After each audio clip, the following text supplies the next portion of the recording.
जब जीत या हार मायने नहीं रखते, उससे भी बड़ा हो जाता है सही और गलत का सवाल। क्या सही है और क्या गलत है? ऐसे समय में हमें यह तय करना होता है कि हम मुश्किल रास्ता चुनेंगे या आसान रास्ता। आज मैं भी एक ऐसे मोड़ पे खड़ा हूं। आप सब जानते हैं कि मुझे एक झूठे केस में फंसाया गया, मुझे जेल भेज दिया गया, एक चुनी हुई सरकार को गलत तरीके से गिरा दिया गया, हमें कई महीने जेल में रखा, पर आखिरकार सच की जीत हुई। 27 फरवरी को अदालत ने मुझे पूरी तरह निर्दोष घोषित कर दिया। कोर्ट ने कहा केजरीवाल निर्दोष है, केजरीवाल ने कोई भ्रष्टाचार नहीं किया। कोर्ट ने सीबीआई की जांच पे ही सवाल खड़े कर दिए और जांच अधिकारी के खिलाफ एक्शन लेने के आदेश दे दिए।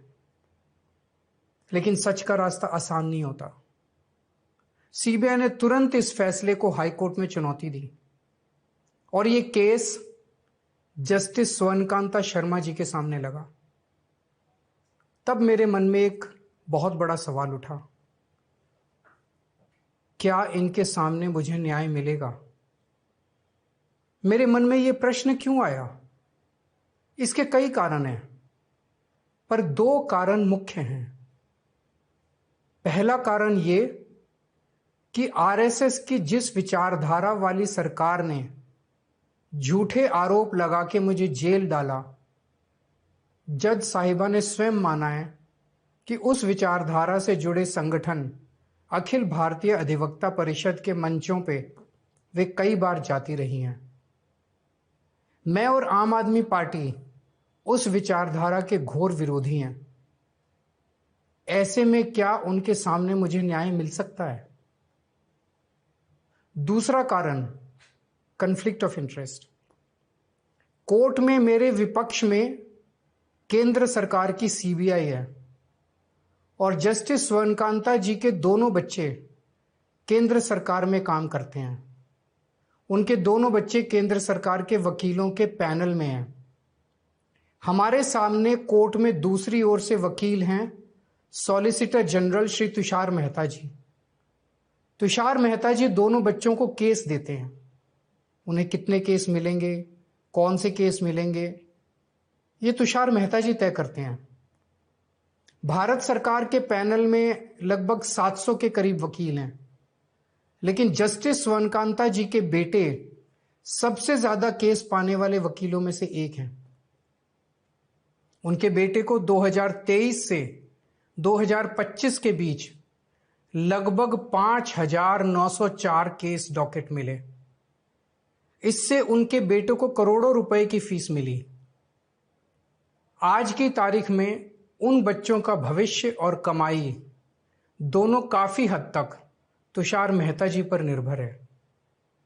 तो किसी के भी मन में यह चिंता स्वाभाविक है कि अगर जज साहब कमाई और उनका भविष्य सामने खड़ा वकील तय कर रहा है, तो क्या जज साहिबा उस वकील के खिलाफ फैसला कर पाएंगी? मैं ये स्पष्ट करना चाहता हूं कि मुझे जुडिशरी पे पूरा भरोसा है। मैं जुडिशरी का बहुत सम्मान करता हूं। जब मेरे खिलाफ गलत साजिश हुई तो हमारे देश की जुडिशरी ने ही मुझे न्याय दिया था। जब मुझे झूठे केस में गिरफ्तार किया गया तो इसी जुडिशरी ने मुझे बेल दी थी। इसी जुडिशरी ने मुझे उसी झूठे केस में दोष मुक्त करार किया है। पिछले 75 वर्षों में जब जब देश पे आंच आई, हमारे देश की जुडिशरी ने देश को बचाया और नागरिकों के हितों की रक्षा की है। मैं जस्टिस स्वर्णकांता जी का भी बहुत सम्मान करता हूं। मुझे उनसे या उनके परिवार से किसी भी प्रकार की कोई व्यक्तिगत आपत्ति नहीं है। लेकिन न्याय का एक बहुत बड़ा सिद्धांत है, justice should not only be done but should also be seen to be done. इसलिए मैंने जस्टिस स्वर्णकांता शर्मा जी से पूरे सम्मान के साथ अनुरोध किया कि वो इस कन्फ्लिक्ट ऑफ इंटरेस्ट जैसे कारणों की वजह से इस केस से खुद को अलग कर लें। लेकिन उन्होंने मेरी दलीलें खारिज कर दी। और फैसला दिया कि वो स्वयं ही ये केस सुनेंगी।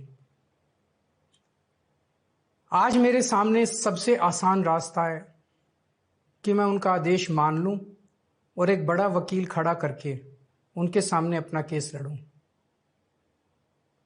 पर यह मुद्दा अब सिर्फ मेरे केस का नहीं है, बल्कि आम लोगों के न्याय प्रणाली पर भरोसे का है।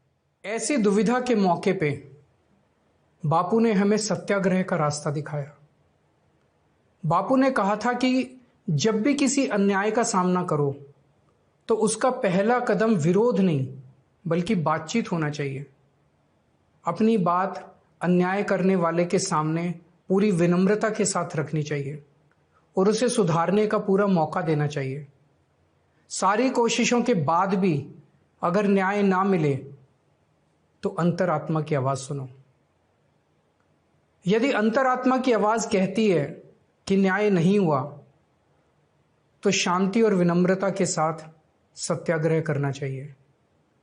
फिर उसके जो भी परिणाम हो वो सहर्ष स्वीकार करने चाहिए। पर इस पूरे प्रकरण में अन्याय करने वाले व्यक्ति के प्रति किसी भी प्रकार की नफरत या गुस्सा नहीं होना चाहिए। मैंने भी बातचीत से शुरुआत की, पूरी निष्ठा और विनम्रता के साथ जस्टिस स्वर्णकांता जी के सामने अपनी बात रखी, उन्हें इस केस से अलग होने के लिए याचना की। मैंने आग्रह किया कि मेरा केस हाई कोर्ट के किसी भी अन्य जज द्वारा सुन लिया जाए, लेकिन उन्होंने मेरी प्रार्थना अस्वीकार कर दी। उन्होंने फैसला दिया कि वे अपने आप को इस मामले से अलग नहीं करेंगी और ये केस वो स्वयं ही सुनेंगी। उनके दिए गए इस फैसले से मैं पूरी विनम्रता पूर्वक असहमत हूं। इस पूरे घटनाक्रम के बाद मेरी आशंका और गहरी हो गई है कि क्या उनके सामने मुझे न्याय मिलेगा। बापू के दिखाए रास्ते पर चलते हुए सत्याग्रह की भावना से अब मैंने फैसला किया है कि मैं इस केस में जस्टिस स्वर्णकांता जी के कोर्ट में ना तो स्वयं पेश होऊंगा और ना ही मेरी तरफ से कोई वकील पैरवी करेगा। जस्टिस स्वर्णकांता जी जो भी फैसला सुनाएंगे उस पर समय आने पर मेरे जो भी कानूनी अधिकार हैं, जैसे सुप्रीम कोर्ट में चुनौती देना आदि, वो सभी कदम लेने के लिए मैं स्वतंत्र हूं। ये बात आज मैंने एक पत्र लिखकर जस्टिस स्वर्णकांता जी को भी सूचित कर दिया है। मेरा जस्टिस स्वर्णकांता जी से किसी प्रकार का व्यक्तिगत विरोध नहीं है। यदि भविष्य में भी कभी उनके सामने मेरा कोई अन्य केस लगता है जिसमें मेरे विरोध में बीजेपी, केंद्र सरकार या तुषार मेहता जी नहीं है, तो मैं उनके समक्ष जरूर पेश होऊंगा। आप पूछ सकते हैं कि यदि मैं जस्टिस स्वर्णकांता जी के रिक्यूजल ऑर्डर से असहमत हूं तो उसके खिलाफ सुप्रीम कोर्ट क्यों नहीं जा रहा? उसकी तैयारी कर रहा हूं। यह पूरा मामला बहुत नाजुक और संवेदनशील है।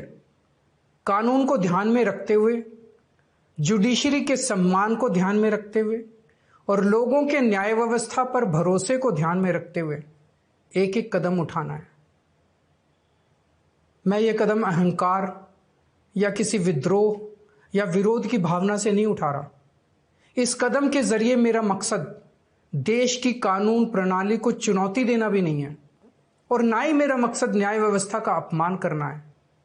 इसी केस में मैंने हर स्टेज पे, हर अदालत में अपना पूरा सहयोग दिया है। मैं न्यायपालिका का बहुत सम्मान करता हूं। इसी न्यायपालिका की वजह से आज मैं आजाद घूम रहा हूं। मेरा सिर्फ और सिर्फ इससे एक ही मकसद है, देश की न्याय व्यवस्था पर लोगों के भरोसे को और मजबूत करना, लोगों में ये अटूट विश्वास भरना कि जरूरत पड़ने पर हमारे देश की न्याय व्यवस्था से उन्हें न्याय जरूर मिलेगा। जय हिंद।